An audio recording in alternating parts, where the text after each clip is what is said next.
GMP అనే word యొక్క full form ఏంటి అంటే గుడ్ మ్యానుఫ్యాక్చరింగ్ ప్రాక్టీసెస్. ఈ యొక్క నియమాలు అనేవి ఇవి ఇట్లా పాటించాలి, ఇవి ఇట్లా పాటించాలి, అసలు ఇవి ఎందుకు పాటించాలి అనేది ఎలా వచ్చింది?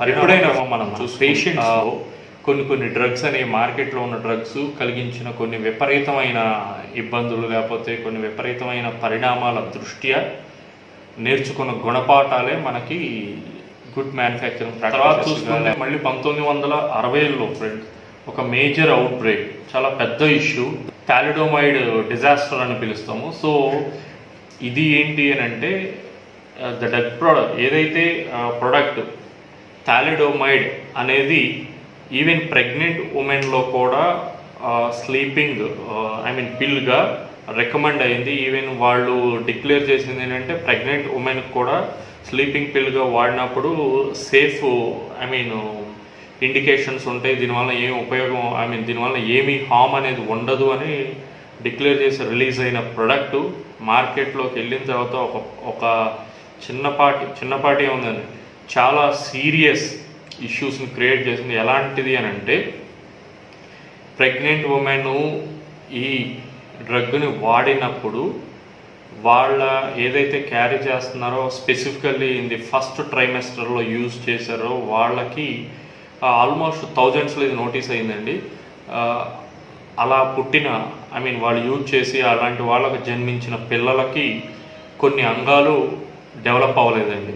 డిఫార్మిటీ స్పెసిఫికల్లీ లెగ్స్లో, హ్యాండ్స్లో ఇవి సరిగ్గా తయారవ్వని స్టేట్లో ఉండటం వలన తయారవ్వని స్టేట్లో ఉండి పుట్టడం జరిగిందండి. సో దీనికి ఫర్దర్ ఇమ్మీడియట్ చాలా టాస్క్ ఫోర్సెస్ ఆ తర్వాత లాట్ ఆఫ్ ఇన్వెస్టిగేషన్స్ చేసి యూఎస్ఎఫ్డిఏ ఫైండ్ అవుట్ చేసింది ఏంటంటే ఇవి ఏదైతే థాలిడోమైడ్ మన వాళ్ళు యూజ్ చేశారో దాని యొక్క సైడ్ ఎఫెక్ట్స్.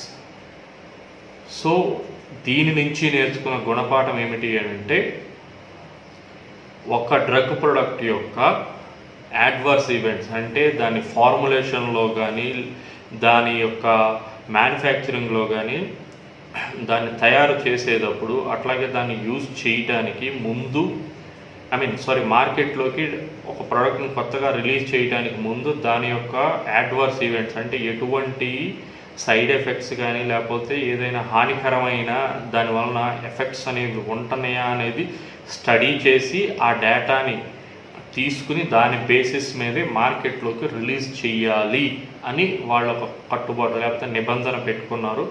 అప్పటి నుంచి 60ల నుంచి వాళ్ళు అడ్వర్స్ ఈవెంట్స్ అని స్టడీ చేసి లైక్ క్లినికల్ ఫార్మకాలజీ మీద ఎక్కువ స్ట్రెస్ పెట్టి ఆ రూల్ అనేది వాళ్ళు తీసుకొచ్చి ఇండియాలో జరిగిన ఎట్లాంటి ఇష్యూస్ని ఏదైనా మనం ఒక కేస్ స్టడీగా చెప్పుకోవాలి అని అంటే the famous heparin injection issue అని చెప్తారండి.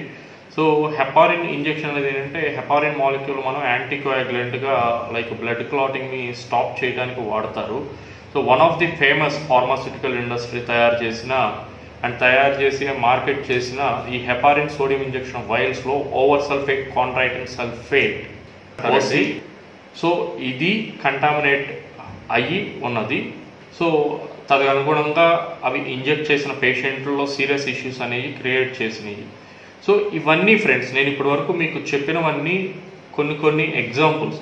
సో ఇట్లాంటి అవుట్ బ్రేక్స్ వీటి ద్వారా నేర్చుకున్న గుణపాఠాలే మనం ఇప్పుడు ఏవైతే రూల్స్ రెగ్యులేషన్తో ఫాలో అవుతున్నాం.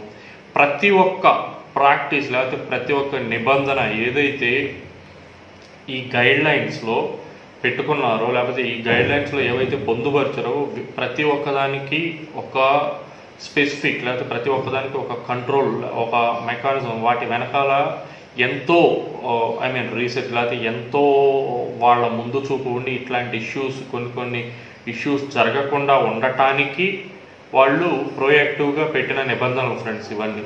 సో ఇది బేసికల్గా జిఎంపి అంటే ఏంటి, గుడ్ మ్యానుఫ్యాక్చరింగ్ ప్రాక్టీసెస్ అంటే ఏంటి, గుడ్ మ్యానుఫ్యాక్చరింగ్ ప్రాక్టీసెస్ అని అసలు ఎలా ఫోర్స్లోకి వచ్చినాయి అని.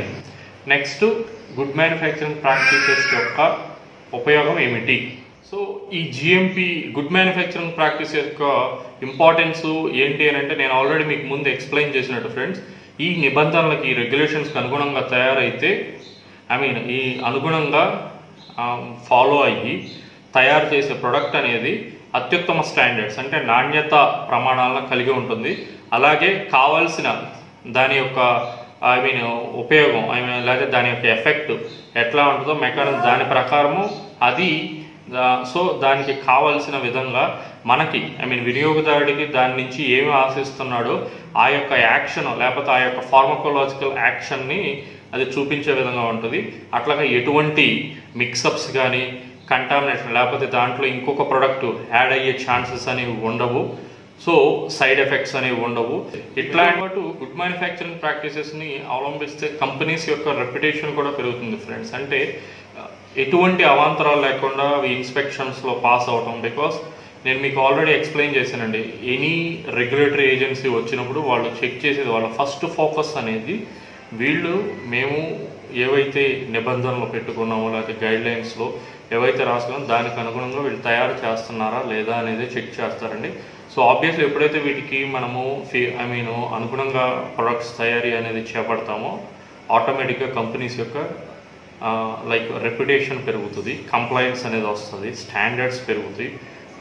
మోస్ట్ ఇంపార్టెంట్ ఈ గుడ్ మ్యానుఫ్యాక్చరింగ్ ప్రాక్టీసెస్ ఫాలో అవటం అనేది ఏ సీనియర్ మేనేజ్మెంటో లేకపోతే అక్కడ ఉండే జిఎంలు వీళ్ళ బాధ్యత కాదండి. ఫార్మా రంగంలో పనిచేసే ప్రతి ఒక్క అంటే స్పెసిఫిక్గా చెప్పాలంటే జిఎక్స్పి ఎన్విరాన్మెంట్ అంటారండి, జిఎంపి ఎన్విరాన్మెంట్లో పనిచేసే ప్రతి ఒక్క వ్యక్తి యొక్క బాధ్యత అండి. సో ఎవరికి సంబంధించిన రంగంలో వాళ్ళకి ఉన్న నియమ నిబంధనల పరంగా వీళ్ళు ఆ క్రమశిక్షణ అనేది ఆ డిసిప్లిన్ అనేది ఫాలో అవ్వాలండి. నేను ఆల్రెడీ మీకు ఈ వీడియో తర్వాత కొన్ని స్లైడ్స్లో గైడ్లైన్స్ కూడా చూపిస్తానండి ఫ్రెండ్స్. చూశారు కదా friends, GMP good manufacturing practice అంటే ఏంటో తెలుసుకున్నారు. అట్లాగే అవి ఎట్లా ఆవిర్భవించాయి, సో వాటి యొక్క ఉపయోగం ఏంటి అనేది తెలుసుకున్నారు. ఈ వీడియో మీకు నచ్చిందని అనుకుంటున్నాను. వీడియోని తప్పకుండా లైక్ చేయండి, షేర్ చేయండి. అండ్ కొత్త వాళ్ళు ఎవరైనా ఉంటే మీ ఫ్రెండ్స్కి కూడా ఈ ఛానల్ని రికమెండ్ చేయండి ఫ్రెండ్స్. అలాగే మీకు ఎటువంటి మా ఛానల్ సైడ్ నుంచి ఎటువంటి ఇంకా ఏదైనా నాలెడ్జ్ తెలుసుకోవాలంటే లేకపోతే ఇట్లాంటి టాపిక్స్ కావాలంటే ఆ టాపిక్స్ నాకు కామెంట్ సెక్షన్లో కామెంట్ సెక్షన్లో మెసేజ్ చేయండి ఫ్రెండ్స్. సో ఆ టాపిక్స్ రిలేటెడ్ కూడా నేను మీకు ప్రజెంటేషన్ ఇట్లాంటి వీడియో అనేది చేస్తాను. So more over